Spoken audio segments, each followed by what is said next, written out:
Golden JCB वाला। रामपुर नाम का एक गांव है। वहां चतुर्वेदी नाम का एक व्यक्ति रहता था। उसके पास एक जेसीबी था। वो आसपास के गांवों में जेसीबी चलाकर पैसे कमाता था। सब चतुर्वेदी की अच्छाई से खुश होकर उसे ही काम देते थे। उसी गांव में चैटर्जी नाम का एक धनवान रहता था। वो बहुत घमंडी था। वो अपने आप को गांव का राजा समझता था। एक दिन चैटर्जी अपने कार में बाहर जा रहा था, तब उसके सामने चतुर्वेदी अपने जेसीबी में प्रकट हुआ। चैटर्जी उसको सामने से आते हुए देखकर बहुत गुस्सा आया। चैटर्जी कार से उतरा। ए चतुर्वेदी, अंधे हो क्या? मुझ जैसे राजा सामने आए तो तुम जैसे तुच्छ प्राणी सामने से हट जाना चाहिए। क्यों, तुम इतना भी नहीं जानते? वैसे भी कहाँ मेरी गाड़ी और कहाँ तुम्हारा खटारा जेसीबी। अगर मैं चाहूँ तो तुम्हारे इस खटारे को इसी वक्त चूर चूर कर सकता हूँ। जाओ पीछे हटो। चैटर्जी महोदय, जरा शब्द तोल कर बोलिए। मैं आपका नौकर नहीं हूँ, ना ही आपका गुलाम हूँ। यदि आपके पास पैसे ज्यादा हैं, तो आप 4 वक्त खाइए और 4 बार ज्यादा कूदिए। पर अगर जबान ज्यादा चलाया तो फिर बात बिगड़ जाएगी। मुझसे बहस करते हो? एक खटारा जेसीबी के मालिक होकर इतनी अकड़? तो करोड़ों का मालिक हूँ मैं। मुझे कितना घमंड होना चाहिए? तुम्हारे घमंड को चकनाचूर करके मेरे पैरों तले तुम्हें कैसे लाना है मैं अच्छी तरह जानता हूँ, कहकर गुस्से से चला गया। बाद में चैटर्जी एक जेसीबी मैकेनिक से मिला। उससे, देखो, मैं नहीं जानता कि तुम क्या करोगे। मुझे एकदम बढ़िया जेसीबी चाहिए। उस जेसीबी के कारण चतुर्वेदी को बोरिया बिस्तर बांधकर यहाँ से भाग जाना होगा। उसे भीख मांगते हुए मैं देखना चाहता हूँ। उसकी ये हिम्मत कि वो मेरे सामने सिर उठाए। फिर आप एक अच्छे कंपनी का नया जेसीबी खरीद सकते हैं ना? क्या नया खरीदूं? अरे उसके जेसीबी की तरह लोहे का बना हुआ। तो फिर मैं तुम्हारे पास क्यों आता? मैं अपने हैसियत के मुताबिक सोने का जेसीबी बनवाऊंगा, जो दुनिया में किसी और के पास नहीं होगा। तुम बना सकते हो या नहीं? बताओ, नहीं तो कोई और मैकेनिक ढूंढ लूंगा। अरे होगा सर, होगा। आप बनाऊंगा ना मैं। उसके लिए आप किसी और मैकेनिक के पास क्यों जाएंगे? मैं बना दूंगा। अब सोने का जेसीबी बनाने के लिए चैटर्जी ने अपने एक एक करके सारी संपत्ति बेच डाला।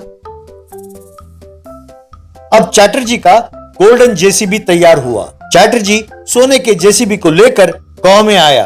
गांव वाले एक जगह जमा हुए। उनके पास आकर चैटर्जी, अरे क्यों निकम्मो, ये देखो, तुम लोगों के लिए सोने का जेसीबी तैयार किया है। अब से कोई उस चतुर्वेदी को काम ना दो। किसी ने उसे काम दिया तो उसे भी मैं जेसीबी के नीचे कुचल डालूंगा। ये बात सुनकर गांव वालों को बहुत गुस्सा आया। पर उस गांव में एक किसान, ठीक है, आप ही को काम देते हैं। एक बार मेरे खेत में जंगली घास निकाल कर दिखाओ। चैटर्जी जेसीबी को लेकर खेत में गया और जंगली घास को निकालने के लिए उसने लीवर दबाया। लीवर के जमीन को छूते ही लीवर टूट गई। ये देखकर किसान, देखा, जिसका काम उसी को साझे। जमीन सख्त होता है, वहां सोना काम नहीं आता, लोहा काम आता है। आप ये भी नहीं जानते? आप केवल अहंकारी हैं। दूसरी बात, लोगों से काम मांगने का ये तरीका नहीं है। हम चतुर्वेदी को भी जानते हैं और आपको भी जानते हैं। तो जेसीबी चाहे सोने का हो या हीरे का, हमारे खेत का काम चतुर्वेदी ही करेगा। वो यूं बात कर रहे थे कि पुलिस मैकेनिक को लेकर वहां पहुंची। मैकेनिक से एसआई, कहाँ है 5 टन सोना? हमारे आंखों में धूल झोंकते हो? हम जानबूझकर इतने दिन तुम्हारी निगरानी कर रहे थे, कहकर मैकेनिक को 2 थप्पड़ मारा। सर प्लीज प्लीज सर, अब मुझे ना मारिए सर। ये देखिए, इस सोने से ही मैंने ये जेसीबी को तैयार किया है। कब ऐसे ही कांस्टेबल से, सुनो, इस जेसीबी को जब्त करो और इनकम टैक्स ऑफिसर को इसे सौंप दो।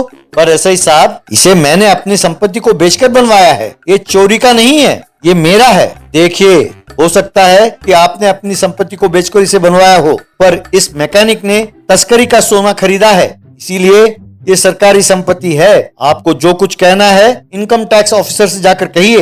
यूं पुलिस उस मैकेनिक और जेसीबी को लेकर वहां से चले गए। चैटर्जी उसे देखकर बुत बनकर खड़ा रह गया। Flying ambulance. पंचवटी नाम के एक छोटे से गांव के पास ही एक मिलिट्री एयरपोर्ट था। वहां पर ट्रेनिंग के लिए प्लेन्स उतरते और उड़ते रहते थे। कुछ बच्चे दीवार कूदकर वहां के एक पुराने प्लेन पर चढ़कर खेलते रहते थे।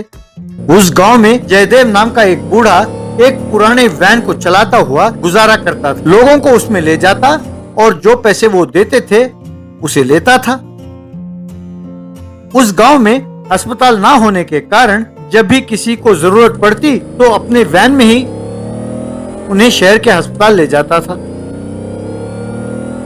कभी कभी रास्ते में वैन खराब हो जाती और रुक जाता था, तब मरीज की पीड़ा को देखकर खुद भी बहुत दुखी होता था। एक बार उसका बेटा रामदेव शहर से गांव आया। पिताजी, मैंने मैकेनिकल इंजीनियरिंग की पढ़ाई पूरी कर ली है। कोलकाता में एक बड़े कंपनी में मुझे नौकरी मिली है। 1 महीने में ज्वाइन करने के लिए कहा है। तब तक मैं यहाँ फ्री हूँ, तो कल से मैं ही आपके वैन को चलाता हूँ पिताजी। अगले दिन कुछ लोग एक आदमी को उठाकर उसके वैन के पास ले आए। बेटा, इसे हार्ट अटैक हो गया है, इसे तुरंत शहर ले जाना होगा, चलो चलो। यूं उसे लेकर वैन में तेजी से जा रहे थे कि एक जगह वैन बिगड़कर रुक गई। अरे अब क्या करें, जल्दी नहीं पहुंचे तो ये मर जाएगा, कहकर चिल्लाने लगा। तभी वहां से गुजर रही एक कार को रामदेव ने रोका। एक्सक्यूज मी सर, इनको हार्ट अटैक हो गया है, मेरी गाड़ी खराब हो गई है, आप इन्हें लिफ्ट देकर शहर के अस्पताल ले जाएं प्लीज सर, उनकी जान बचाइए सर प्लीज। तुम कौन हो? जानते हो मैं कौन हूँ? इस गांव का सबसे धनवान हूँ, नाम आशुतोष है। जानते हो मेरी कार की कीमत क्या है? तुम जयदेव के बेटे हो ना? उस वैन को और तुम्हें देखकर ही मैंने पहचान लिया था। तुम्हारी ये हिम्मत कि तुम मेरी गाड़ी को रोको और लिफ्ट मांगो, ये तुम्हारी पहली गलती है, इसीलिए तुम्हें छोड़ देता हूँ, हटो रास्ते से, कहते हुए कार को लेकर आगे चला गया। ये देखकर रामदेव दंग रह गया। बाद में किसी ऑटो में उन्हें शहर ले गए, पर जब डॉक्टर ने कहा कि पेशेंट मर गया है तो सब दुखी हुए। घर पर जयदेव, ओफो, ये तो अनर्थ हो गया है बेटा, पर तुमने उस आशुतोष के कार को क्यों रोका? वो बहुत बुरा आदमी है। वैसे अपने गांव में अस्पताल क्यों नहीं है पिताजी? कम से कम एक एम्बुलेंस की सुविधा तो होनी चाहिए ना। यूं सरकार के भरोसे रहे तो अपनी जिंदगी का यही हाल होगा, यूं कहा गुस्से में। बाद में इस समस्या के बारे में सोचता हुआ जा रहा था तो उसे वहां बच्चे प्लेन के पास खेलते हुए दिखाई दे रहे थे। तब उसे एक उपाय सूझा। उन बच्चों की सहायता से उस प्लेन का इंजन और पंखों को अपनी गाड़ी के साथ जोड़कर उसे एक फ्लाइंग एम्बुलेंस बनाया। उसे लेकर गांव के ऊपर उड़ने लगा तो गांव वाले हैरान होकर देखने लगे। बाद में गांव वालों से, आप लोगों को जब भी जरूरत हो तो मुझे फोन कीजिए, ये फ्लाइंग एम्बुलेंस आप लोगों के लिए हमेशा तैयार रहेगा। यूं बीमारों को अपने एम्बुलेंस में उड़ा कर ले जाने लगा।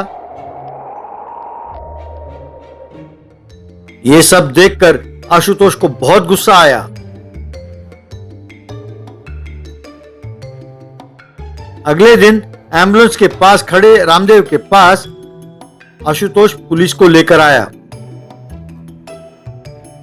सर, यही है जिसके बारे में मैंने बताया था, यही है जिसने एयरपोर्ट से प्लेन के पुर्जे चुराया था, इसे तुरंत गिरफ्तार कीजिए सर। क्यों रे, लोगों की सहायता करके हीरो बनना चाहते हो? अरेस्ट कीजिए सर। पुलिस रामदेव को हथकड़ी डालने ही वाले थे कि एक आदमी एक बच्ची को लेकर दौड़ता हुआ वहां पहुंचा।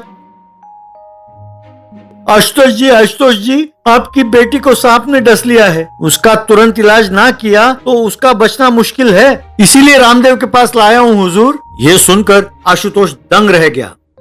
ए भगवान, मेरी बेटी को बचा लो, अब मैं क्या करूं? रामदेव, मैं तुम्हारे हाथ जोड़ता हूँ, मेरे कार में चाहे जितनी भी तेज चलाऊं, शहर टाइम पर नहीं पहुंच सकता, कृपा करके अपने एम्बुलेंस में इसे ले जाओ। सर, एसआई साहब प्लीज उसे छोड़ दीजिए, प्लीज सर, कहकर विनती करने लगा। इस तरह रामदेव उस बच्ची और आशुतोष को लेकर सिटी हॉस्पिटल की तरफ उड़ने लगा। वहां अस्पताल के पास उतरा,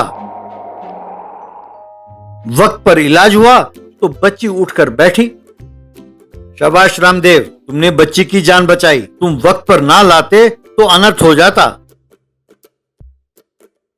भाई रामदेव, तुम उम्र में मुझसे छोटे हो, पर मैं तुम्हें सिर झुकाकर प्रणाम करता हूँ। पैसों के अकड़ में इतने दिन मैंने बहुत गलत बर्ताव किया। कहते हैं ना कि जब तक अपने पर बात ना आए तो समझ नहीं पाते। अब मैं ये समझ गया हूँ, अब मैं जान गया हूँ कि गांव वाले कितनी परेशानी उठा रहे हैं। अब से उस एम्बुलेंस की सारी जिम्मेदारी मेरी है। अब मैं अपने गांव में भी मेरी बेटी के नाम पर एक सुपर स्पेशलिटी हॉस्पिटल बनवाकर सबका मुफ्त इलाज करवाऊंगा। ये सुनकर सब खुशी से ताली बजाने लगे। बाद में रामदेव नौकरी के लिए बस में रवाना हुआ तो गांव वालों ने उसे विदा किया। तब से उस गांव में एम्बुलेंस हेलीकॉप्टर लोगों की सेवा करने लगा।